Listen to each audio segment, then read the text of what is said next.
Hi there, I'm Drew Badger, the world's #1 English fluency guide, and it is a pleasure to welcome you to another advanced listening practice lesson.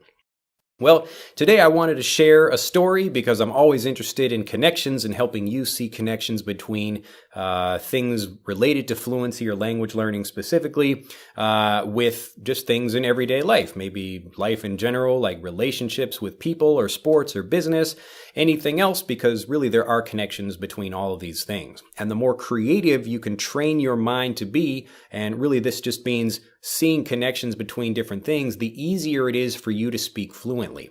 And what I mean by this is right now I'm, again, not making these videos without any script or anything. I'm just using connections in my mind to allow the language to flow out of me without thinking.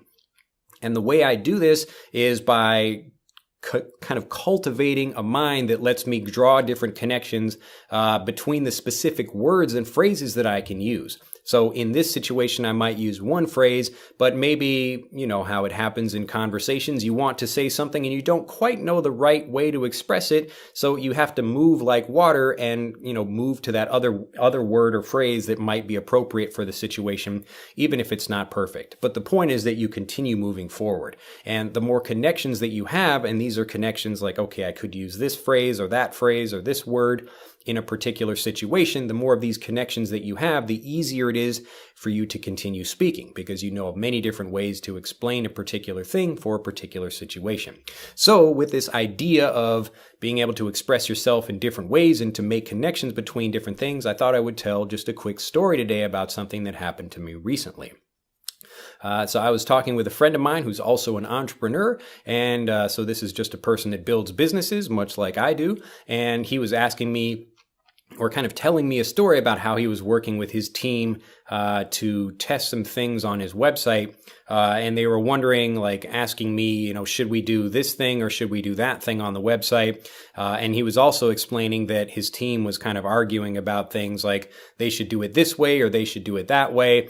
And I said, kind of my advice, they were asking for my advice, and I said, well, it doesn't really matter what internally you think should be happening on your website. The only real conversation that's important is the conversation between the website or the business, and the website is the connection to that with the market itself. So it doesn't matter if you spend 10 hours thinking, should we use a green button on the website or should we use a yellow button? And you have like a chart on your wall that says, here's a good idea for this one, here's a good idea for that one, and you argue back and forth, and people have their own opinions, and your ego gets involved, like, well, the green button was my idea and the yellow button was his idea, and all this other stuff. Like, you can forget about all that if you just put the question, whatever that thing is, to the market itself. So if you think like, you don't talk with other people within the company and say, do you think people would buy this? And you talk like, is this a good idea? Is this a bad idea?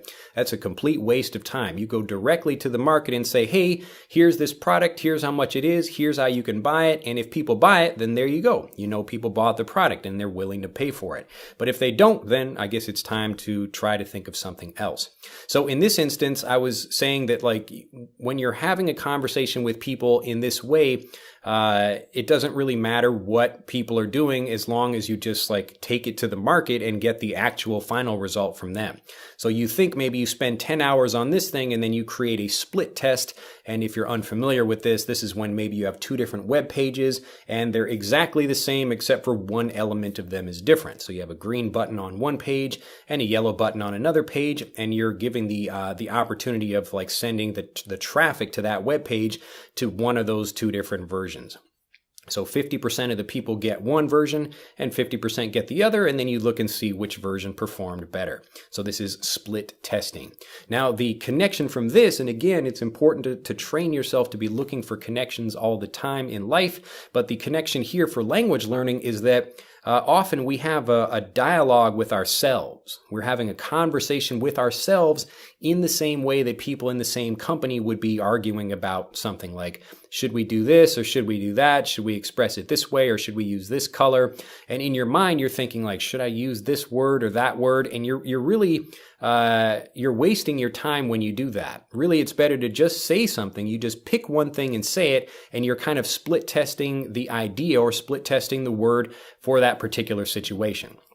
Now, I made a video recently where I was talking about the difference between saying like good evening or saying good night. And when you're in that situation, and maybe you won't necessarily get a specific note from a person you're speaking with, so that native speaker you're listening to or who is listening to you might want to be polite and not to say anything rude like, hey, you like made a mistake. You should have said good evening instead of good night, because we're just meeting in the evening and it's not something we're like ending the conversation here.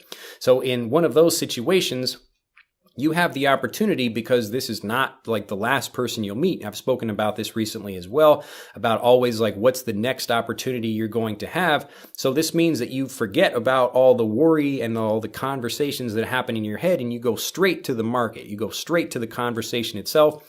And even if you don't know which one is correct to say, you pay attention to just trying one of those versions. So I meet somebody and I say, oh, good night.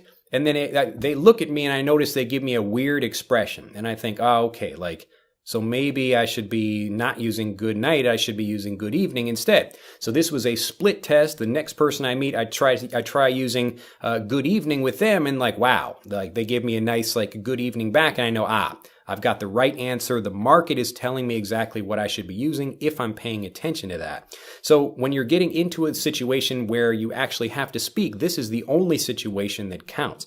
Whatever it is you're thinking about in your head, like you could spend 10 hours trying to decide if it's good or bad, or like thinking about options in your mind. But the best thing to do is just get into the conversation, because you know there's always going to be another opportunity to express yourself. You don't have to worry about what if we send 5 people to that web page and it doesn't do very well, but we send 5 people to another web page and it does better. Fantastic. So we got like maybe 5 people didn't enjoy whatever that web page was, but we do now have better information that can affect way more people in the future. And there are lots of people on this planet. There are lots of people that you will have the opportunity to speak with. So you don't have to worry about like using a particular word or making a particular mistake with one single person, because it's just another opportunity for you to learn from that situation. So forget about this inner dialogue, this inner discussion with yourself about how to do things and worrying about things. You jump right into the conversation, and then you pay attention to what's happening there. You pay attention to the word that you use or the phrase, and then see what the reaction is like from the other person. If they understand or maybe don't quite understand, then you have a better idea of what you should be using instead. And if it's a particularly kind and helpful person you're speaking with, they might just give you a specific advice about, oh, don't say good evening, you should be saying good night. Or don't say good night, you should be saying good evening. So in those situations, don't worry about, what the situation is. It's just another chance for you to get to speak, and it's another opportunity for you to split test in the same way that a web designer might be split testing different designs. The kind of split testing thing here is the way you express yourself, the vocabulary you're using, the grammar you're using, and these are all just examples for where you say something and then you're listening for the feedback from the other person, and then you learn to correct over time. So forget about this conversation in your head, jump right into conversations, and you're going to be feeling much more confident about how you speak, because really the important thing is just to get the feedback. And the only way you do that is if you speak. Well, that's the end of this lesson. If you have enjoyed it, do click that like button. I look forward to seeing you in the next video. So become a subscriber so you can make sure you understand and you're notified as soon as we release the next one. And I look forward to seeing you then. Bye-bye. To continue learning, click on the link in this video to download Speak English Naturally, our free guide to speaking and sounding like a native English speaker. The guide reveals the 3 most important kinds of conversational English you must learn if you want to sound native, and will help you experience instant improvement in your fluency and speaking confidence. To download your free guide on a mobile device, click on the link in the upper right of this video. To download your free guide from a computer, click on the link in the lower right of this video. I look forward to seeing you in the guide.